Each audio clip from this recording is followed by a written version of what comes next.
북풍아 일어나라, 남풍아 오라. 나의 동산에 불어서 향기를 날리라. 나의 사랑하는 자가 그 동산에서 들어가서 그 아름다운 열매를 먹기를 원하노라. 아멘. 지난번에도 말씀드렸다시피 아가서에 나오는 말씀을 제가 최대한 거의 한 구절 빠지지도 않고 다 짚어 넘어가면서 본문으로 결론을 내리기를 원합니다. 그래서 아마 4번에 걸쳐서 오늘 2번째인데 한 2번만 더 하면 8장에 걸친 아가서가 끝날 것 같아요. 그래서 2장부터 보겠습니다. 2장 5절까지 지난번에 했었는데 6절부터 보면 그가 왼팔로 내 머리를 고이고 오른팔로 나를 안는구나. 이제 술람 여인이 하는 말이죠. 그 다음에 이제 예루살렘 딸들아, 내가 노루와 들사슴을 두고 너희에게 부탁한다. 왜냐하면 내 사랑이 원하기 전에는 흔들지 말고 깨우지 말지니라. 이것은 노루와 들사슴 같이 굉장히 예민한 짐승들, 잘 놀라잖아요. 그렇듯이 근처도 오지 말라는 거예요. 내 사랑하는 자와 같이 시간을 보내고 있는 동안에는 그렇게 이야기를 하고 있고, 그 다음에 이제 8절부터는 2장 8절부터는 술람미 여인의 새로운 시가 다시 등장합니다. 한동안 솔로몬을 보지 못하다가 이제 1절 차이긴 합니다만 조금 내용이 확 바뀝니다. 보시면 아시겠지만 내 사랑하는 자의 목소리로구나. 보라 그가 산에서 달리고 작은 산을 빨리 넘어오는구나. 이제 목소리가 들리는 거죠. 오랫동안 못 보다가. 그 다음에 내 사랑하는 자는 노루와도 같고 어리사슴과도 같아서 여기서 보면은 우리 벽 뒤에 서서 창으로 들여다보며 창살 틈으로 엿보는구나. 솔로몬이 우리를 엿보고 있다 이런 표현을 쓰고 있거든요. 그래서 어떻게 보면은 전혀 하나님이 우리를 은밀히 엿보시는 장면을 상상을 할 수 있습니다. 그래서 우리의 인생의 모든 행보들과 생각과 말과 행동에 대해서 하나님이 우리를 엿보고 계신다. 그렇게 보아도 좋겠어요. 10절 말씀에 나의 사랑하는 자가 내게 말하여 이르기를 나의 사랑 내 어여쁜 자야 일어나서 함께 가자. Arise and come along. 이렇게 이야기하고 있습니다. 노라 존스가 불렀던 노래 중에서 Come Away With Me라는 노래가 있어요. 그 가사를 한번 번역하면서 생각을 한번 해볼게요. 일어나서 함께 가자라는 의미와 더불어서 Come away with me in the night. 나와 함께 밤에 떠나자. Come away with me and I will write you a song. 나와 함께 떠난다면 내가 너를 위해서 노래를 짓겠다. Come away with me on a bus. 나와 함께 버스를 타자. Come away where they can't tempt us with their lies. 나와 함께 가는데 거기서는 다른 거짓말쟁이들이 우리를 유혹할 수 없는 곳이다. And I want to walk with you on a cloudy day. 흐린 날에 나는 당신과 함께 걷고 싶습니다. In fields where the yellow grass grows knee high. 누렇했던 그 그래스들이 무릎 높이까지 자라는 그 필드에서 So won't you try to come? 그렇기 때문에 나와 함께 가지 않겠습니까? try 하지 않겠습니까? Come away with me and we will kiss on the mountain top. 우리는 산 꼭대기에서 키스를 나눌 것이고 Come away with me and I will never stop loving you. 그리고 나와 함께 간다면 나는 당신을 영원히 사랑할 겁니다. And I want to wake up with the rain falling on the tin roof. 지붕에서 떨어지는 빗소리를 들으면서 일어나기를 원하고 While I'm safe there in your arms. 당신의 팔에 안겨서 안전하게 있는 동안에 So all I ask is for you to come away with me in the night.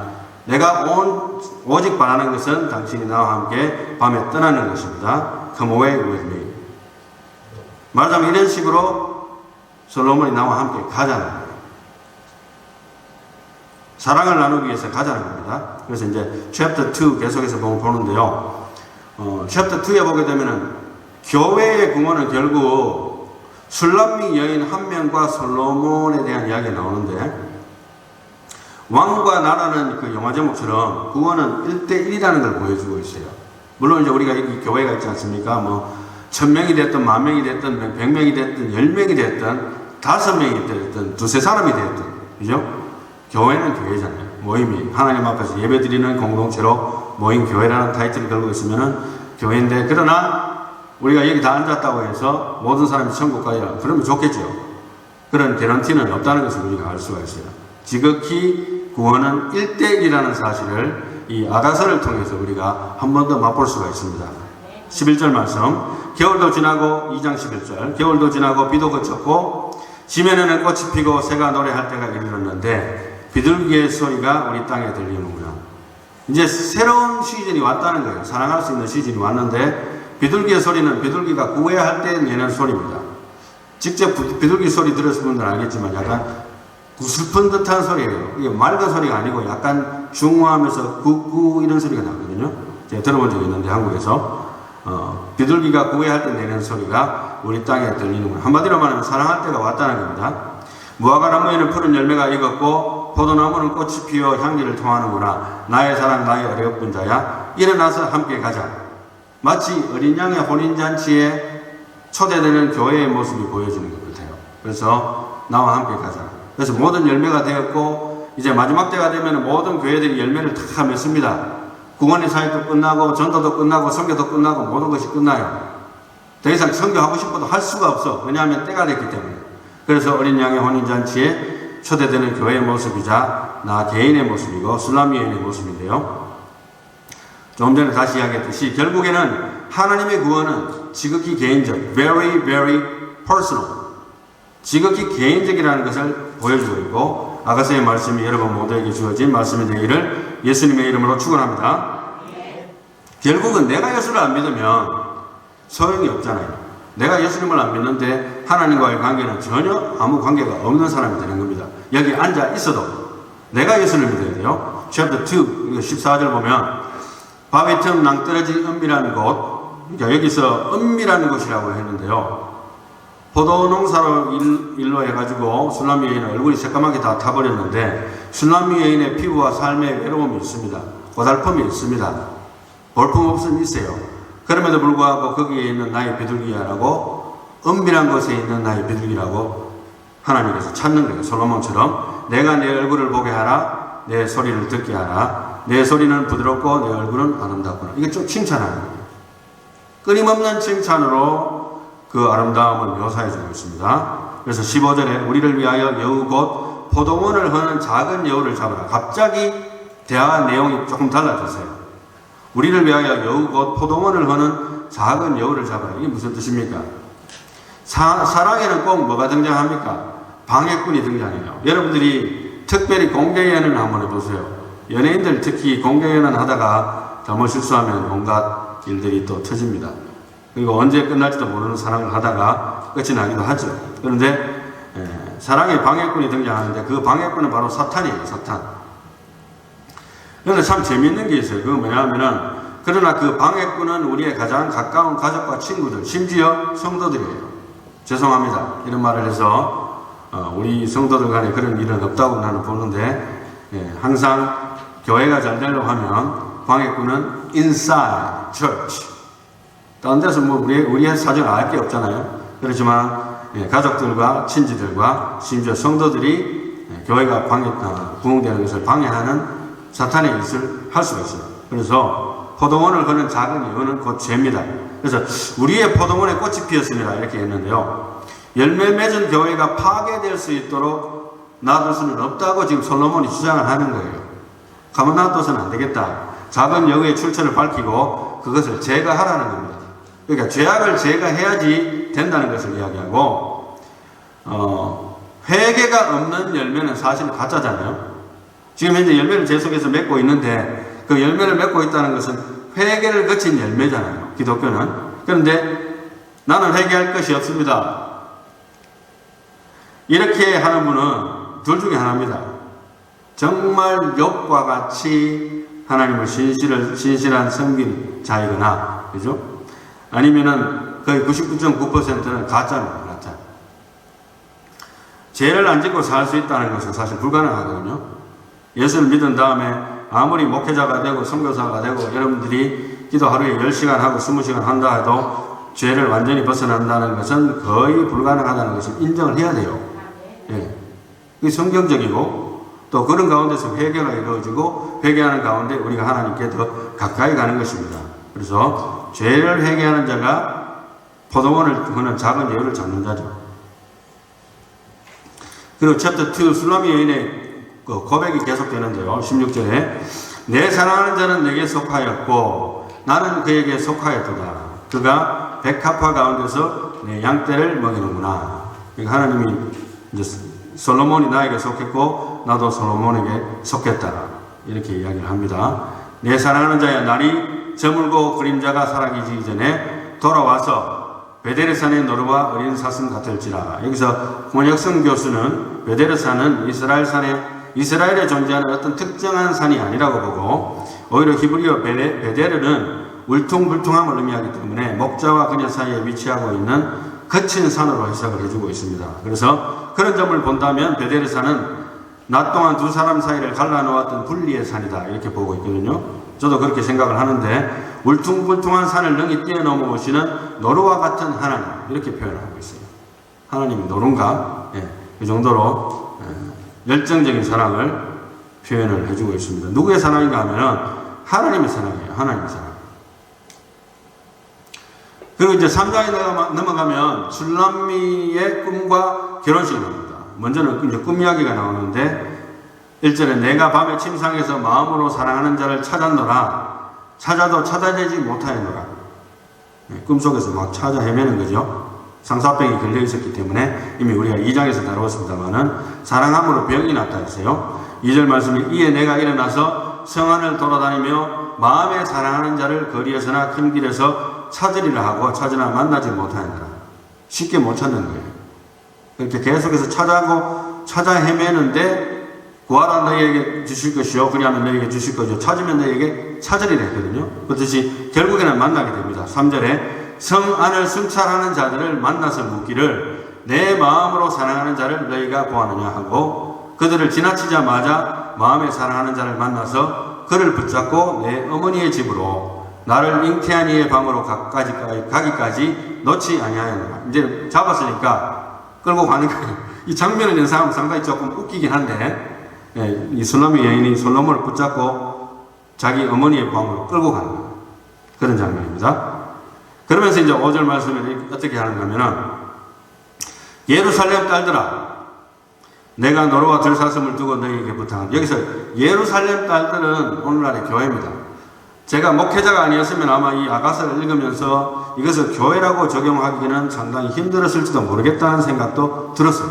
그런데 자연스럽게도 아가서를 읽으니까 하나님께서 얼마나 교회를 사랑하시는지 말로 다 할 수 없어요. 네. 교회를 떠나서는 그 어떤 것도 존재할 수 없을 정도로 거기를 통해서 사랑이 꿈틀거리는 거예요. 그래서 예루살렘 딸들아, 교회여, 이런 말입니다. 내가 노루와 들사슴을 두고 너희에게 부탁한다. 사랑하는 자가 원하기 전에는 흔들지 말고 깨우지 말지니라. 방해하지 말라는 거예요. 나의 신혼을 마음껏 즐기게 하라, 이 뜻입니다. 그래서 여러분들 신혼이라는 것은 결혼했을 때 얼마 안 됐을 때를 신혼이 하거든요. 지금 결혼한 지 한 6개월 되시는 분 손 한번 들어보세요. 1년 되시는 분, 5년, 10년. 신혼이 다 갔네요. 죄송합니다. 네, 이 신혼이라고 하기엔 참 힘든 케이스예요. 자, 그럼에도 불구하고 영적인 신혼이 있는데, 예수님을 처음 만났을 때 영적 신혼이잖아요. 그래서 예루살렘 딸들아, 교회야, 이런 말입니다. 교회요. 내가 노루와 들사슴을 두고 너희에게 부탁한다. 사랑하는 자가 원하기 전에는 흔들지 말고 깨우지 말지니라. 하나님께서는요, 누가 결혼을 하면은 1년 동안 집 밖에도 나가지 말고 와이프하고 그냥 같이 지내라 해서 일도 하지 말라 했어요. 군대도 나가지 말라 했어요. 1년을 마음껏 즐기라고 그렇게까지 이야기했는데, 영적 이제 신혼이 그게 되는데, 신혼을 마음껏 즐기게 하라는 그런 의미로 보여지는데요. 그런데 이제 결혼의 100년 해로의 비결을 이렇게 제가 지난번에도 한번 슬쩍 지나가면서 이야기해 봤는데, 지금 결혼 생활 30년 이상 하신 분은 손 들어주세요. 30년 이상. 예. 내가 볼 때는 몇 명 더 되는 것 같아요. 2명이 넘어요, 지금. 예. 엄청나게 축복입니다. 할렐루야. 예. 그런데요, 물론 이제 요즘에는 황혼이혼도 있고, 뭐, 존혼도 있고, 별게 다 있는데, 그런 걸 떠나서 생각해 보니까요, 결혼의 100년 해로의 비결은 한쪽만 말고 두 쪽 다, 남편과 아내 둘 다, 그죠? 둘 다 처음에 만났을 때를 기억한다면 아마 100년까지 가지 않겠는가. 그래서 그런 생각이 들더라고요. 왜? 이 술람미 여인의 사랑과 솔로몬의 사랑과 또 또 우리의 신앙을 볼 때, 신앙생활도 마찬가지예요. 내가 예수 그리스도를 처음 만났을 때를 생각해 보는 거예요. 그러면은 그 사랑이 다시 꿈틀거립니다. 영적인 신혼이잖아요. 그때의 감정과 그때의 느낌이 다시 회복이 돼요. 그래서 첫사랑을 회복하는 것이 굉장히 중요하다는 생각을 해봅니다. 근데 이제 3장 6절부터는 구경꾼의 입장에서 쓰여진 솔로몬 왕과 술라미의 결혼 행렬이 나옵니다. 이제 봅시다. 6절 말씀에 모략과 이암과 상인의 여러 가지 향품으로 향내 풍기며 연기 기둥처럼 거친 들에서 오는 자가 누구인가? 누구 계세요? 7절 봅니다. 볼지어다 솔로몬의 가마라 이스라엘 용사 중 60명이 둘러쌌는데 다 칼을 잡고 싸움에 익숙한 사람들이라 밤의 두려움으로 말미암아 각기 허리에 칼을 찼느니라. 굉장히 위험이 있는 군대로서 솔로몬이 밤에 조용하게 쳐들어오는 것 같이 오는 겁니다. 그리고 9절 말씀에 솔로몬 왕이 레바논 나무로 자기의 가마를 만들었는데 그 기둥은 은이요 바닥은 금이요 자리는 자색 깔개라. 굉장히 화려하죠. 그 안에는 예루살렘 딸들의 사랑이 엮여져 있구나. 재밌는 것은 그 가마 안에는 예루살렘의 딸들의 사랑이 엮여져 있다 했어요. 이게 무슨 말입니까?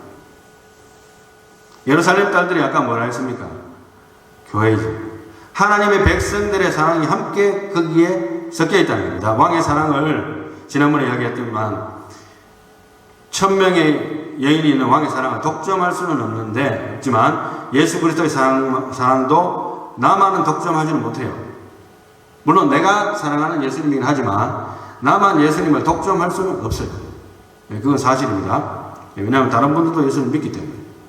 그럼에도 불구하고 이것은 여전히 나만의 결혼식이에요.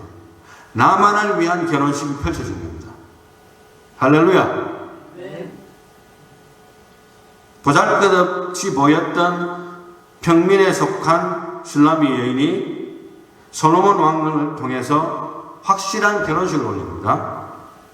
11절 말씀 시온의 딸들아 역시 마찬가지죠. 하나님의 백성들아 교회여 이렇게 해석하면 됩니다.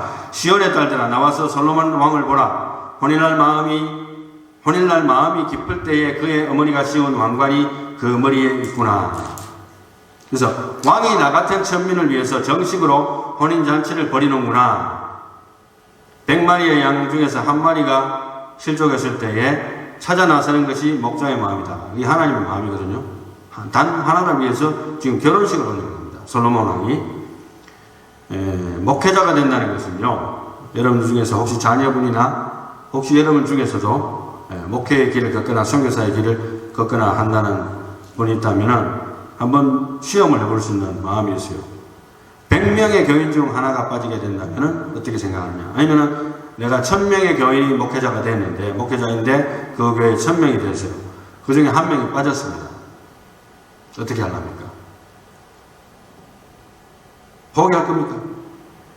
기도하고 전화하고 신방을 안 하고 그냥 인내하지 않고 그냥 포기하고 또 몇 번 나왔다 안 나왔던 사람에 대해서 저 사람 원래 안 나오겠지 하고 포기할 겁니까?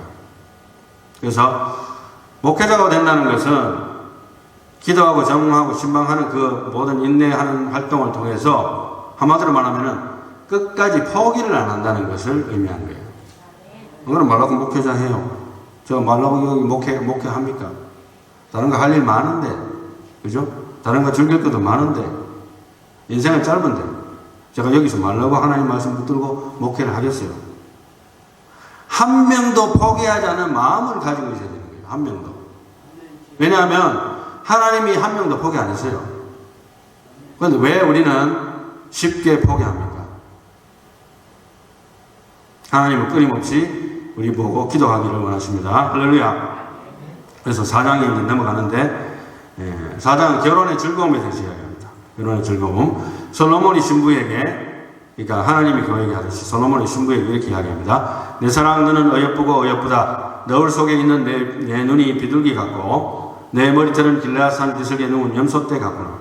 내 이는 목욕장에서 나오는 털 낚인 암양 곧 새끼 없는 것은 하나도 없이 각각 쌍태를 낳은 양 같구나. 내 입술은 홍색 실 같고 내 입은 어여쁘고 너울 속에 내 뺨은 석류 한쪽 같구나. 내 목은 무기를 두려고 건축한 다윗의 망대 곧 방패 1000개, 용사의 모든 방패가 달린 망대 같고 내 두 이방은 백합화 가운데서 꼴을 먹는 쌍태 어린 사슴 같구나. 그러니까 외모에 대한 무조건적인 칭찬입니다. 술람미 여인이 그렇게 대단한 미모를 가졌다고 저는 개인적으로 생각을 하지 않습니다. 그런데도 불구하고 외모에 대해서 무조건적으로 아름답다고 칭찬하는 것은 외모를 전혀 보지 않는다는 것과 똑같은 이야기예요. 이게 참말인지 거짓말인지 모르지만은 젊은 사람들이나 어떤 사람들이 결혼할 때 당신 이상형이 뭡니까? 이렇게 하면은 뭐 대화가 통하는 사람. 요즘 그렇게 많이 하잖아요. 대화가 통하는 사람. 그럼 얼굴도 안 보냐? 몸매도 안 보냐? 묻잖아요. 그러면 그거는 나중에 뒤로 돌려요. 그런데 중요한 것은 뭐냐면 하나님께서는 외모를 전혀 보지 않는다는 사실입니다. 할렐루야. 그러니까 무조건적으로 칭찬하는 거예요. 저 같은 경우에는 솔직하게 말해서 제가 굉장히 칭찬에 인색한 사람이에요. 원래 성격적으로 경상도 사람이라서 그런지 몰라도 칭찬이 굉장히 인색하고 원래는 무뚝뚝합니다. 말 별로 없고. 이제 직분 주는데도 사실은 좀 인색한 목사가 되었는데 이 아가서를 이렇게 읽어보니까 그래도 좀 고쳐야 될 것 같아요. 그래서 정신 좀 차리고 보면 아가서를 통한 반성이 좀 생기긴 하는데요. 제 와이프가 며칠 전에 자기 머리가 어떠냐고 이렇게 묻는 거예요. 머리 제가 뭐라고 했는가 하면 고대 이집트 여자 머리 같다고 이렇게 이야기했어요.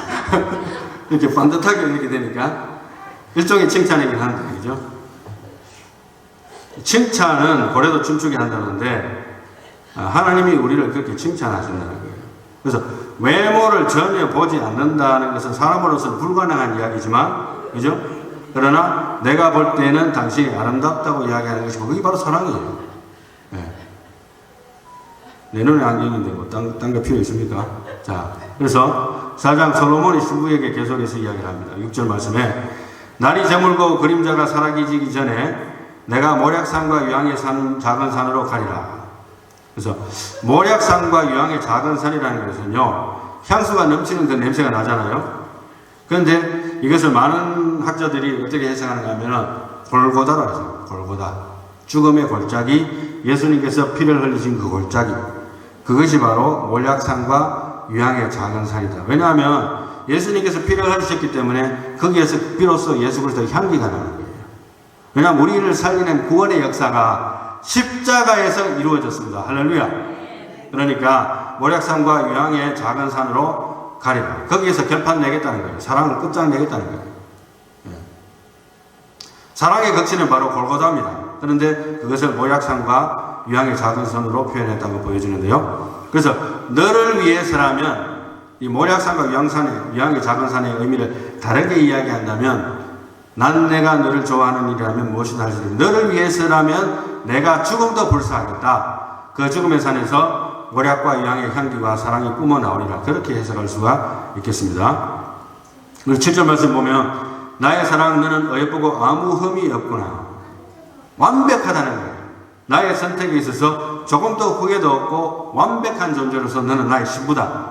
이것을 칼빈주의 5대 교리에서는 그걸 보고 무조건적인 선택이라고 해요. 그래서 unconditional election이라고 하는데 하나님께서 우리를 선택할 때는 어떤 조건을 먼저 보는 게 아닌 게 너는 잘생겼기 때문에, 너는 성격이 좋기 때문에, 너는 스마트하기 때문에 다 필요 없는 거예요. 왜? 그건 모든 걸 하나님 좋기 때문에 다 필요 없어요. 그냥 내가 너를 선택했기 때문에 내가 너를 사랑한다. 이것이 무조건적인 하나님의 선택의 교리예요. 여기에서 다 많은 사람들이 다 걸려 넘어지는 거예요.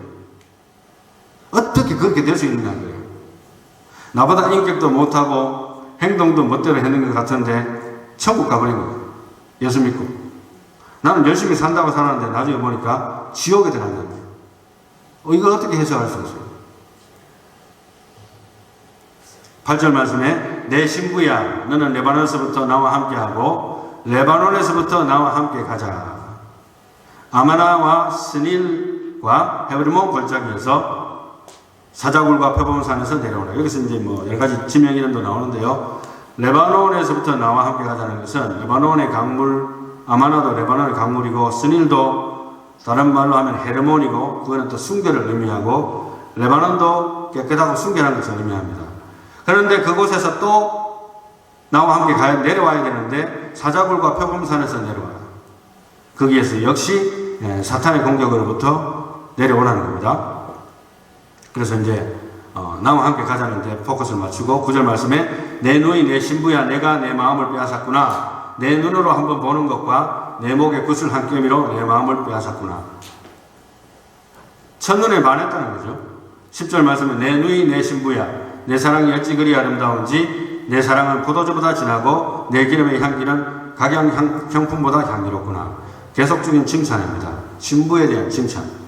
그래서 우리는 보통 하나님 찬양하는, 우리가 좀 전에 예배 전에 찬양팀이 나와서 같이 찬양하고 찬양을 올려드리잖아요. 그런데 실제로는 아마도 그 무게로 따진다면 하나님이 우리에 대해서 칭찬하는 거에는 미치지 못할 겁니다. 왜냐하면 우리가 24시간 찬양하는 것도 아니고, 우리가 항상 하나님을 감사합니까, 여러분? 저도 못하는데 여러분 아마 안 할 거라고 난 짐작하는데, 우리 인간들은 다 딴 생각하고 있는데 하나님은 계속적으로 사랑을 베풀어 주신다. 오늘 설교 제목은 뭡니까? 나의 동산에 불어서 향기를 날리라. 이런 제목을 붙여봤는데요. 16절 말씀입니다. 16절 하기 전에 11절부터 한번 읽어보고 하겠습니다. 슬기로운 5처녀의 모습이 보여지는데요. 내 신부야 내 입술에서는 꿀방울이 떨어지고 내 혀 밑에는 꿀과 젖이 있고 내 의복의 향기는 레바논의 향기 같구나. 내 누이 내 신부는 잠근 동산이요 덮은 우물이요 공한 세미로구나. 내게서 나는 것은 석류나무와 각종 아름다운 과수와 고벨화와 나도풀과 나도와 번홍화와 청포와 개수와 각종 유향목과 모략과 침향과 모든 귀한 향품이요 너는 동산의 샘이요 생수의 우물이요 레바논에서부터 흐르는 시내로구나. 완전히 좋은 거는 다 갖다 붙여놓은 거예요. 쉽게 말하면 오늘날 같으면 뭘로 할지 여러분 한번 상상해 보시면 알 거예요. 뭐 클레오파트라죠. 클레오파트라. 너는 클레오파트라야. 여러분 아내에게 또 남편한테 뭐라 붙여야 될지 모르겠습니다만 한번 붙여보세요. 자, 16절 말씀. 북풍아 일어나라 남풍아 보라. 나의 동산에 불어서 향기를 날리라. 나의 사랑하는 자가 그 동산에 들어가서 그 아름다운 열매를 먹기를 원하노라. 여기 나의 동산은 뭡니까? 교회잖아요. 교회. 이 답이 그냥 나오는 거예요. 하나님이 얼마나 교회를 사랑하셨으면 이 아가서가 전부 교회로 해석이 되더라고요. 저는 나의 동산이 교회라는 거예요.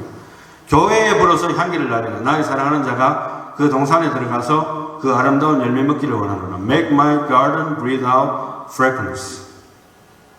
최근에 어느 믿는 분이 저 옆으로 이렇게 지나가면서 저 들으라고 했는지 아니면 혼잣말을 했는지 좀 크게 이야기했어요. 어떤 다른 크리스찬하고 이야기하다 지나가다가 사람을 보면 세상을 볼 때 만족함이 없겠네 이러면서 툭 지나가는 거예요. 그래서 이게 뭔 말인가 내보고 들으란 말인가 아무 말 안 하고 그냥 듣기만 들었는데 지나가면서. 그런데 오늘 이 본문 말씀하고 똑같은 그 찬양이에요. 보니까 동남풍아 불어라 서북풍아 불어라 가시밭에 백합화 예수 향기 날리니 할렐루야 아멘. 가시밭에 백합화 예수 향기 날리니 할렐루야 아멘. 바람이 마음껏 불었는데 예수의 향기가 날린다는 거예요. 어디서? 교회에서, 동산에서, 나의 동산에서 그 향기가 날린다는 겁니다. 간단하게 해서 성령의 9가지 열매가 무엇입니까? 여러분, 성령의 9가지 열매는 인내와 자비와 양성과 충성과 온유와 절제, 그리고 사랑, 희락, 화평, 이 9가지가 성령의 9가지 열매입니다. 이런 열매들이 풍족하니까 향기가 나는 거예요.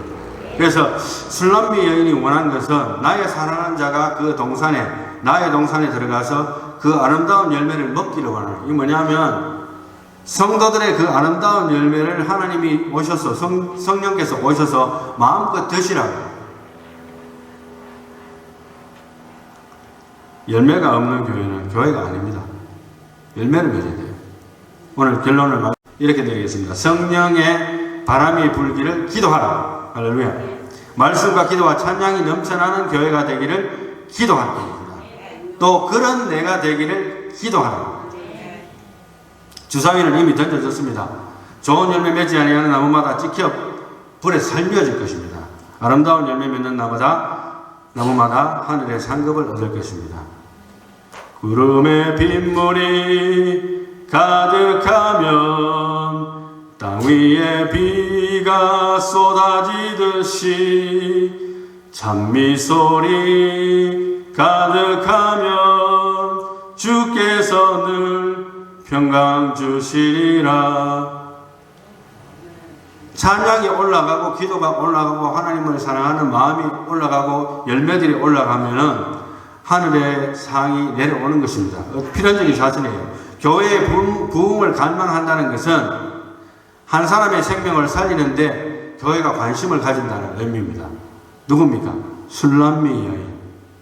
보잘것없는 자가 결혼식을 올리는데 질투하는 것이 아니라 박수치며 환영하며 기도하며 도와주는 겁니다. 그 가마에, 솔로몬의 가마에 모든 장식들을 온 교회가 와서 다 해주는 거예요. 온 예루살렘 여자들이 와서 다 장식에 참여하는 거예요. 새로운 성도님들이 오면 목숨 걸고 지켜야 돼요. 네. 왜 놓쳐요? 하나님이 보내셨는데, 자기 발로 걸어왔는데 왜 가게 만듭니까? 그래도 옛날에는 누가 이야기 하더라고요. 교회 왔는데 안 나온 이유가 있대요. 왜 안 나오냐 하기에 어떤 사람이 머리끝부터 발끝까지 한번 위해서 한번 쫙 째려보더래요. 그래서 교회 안 나왔대요.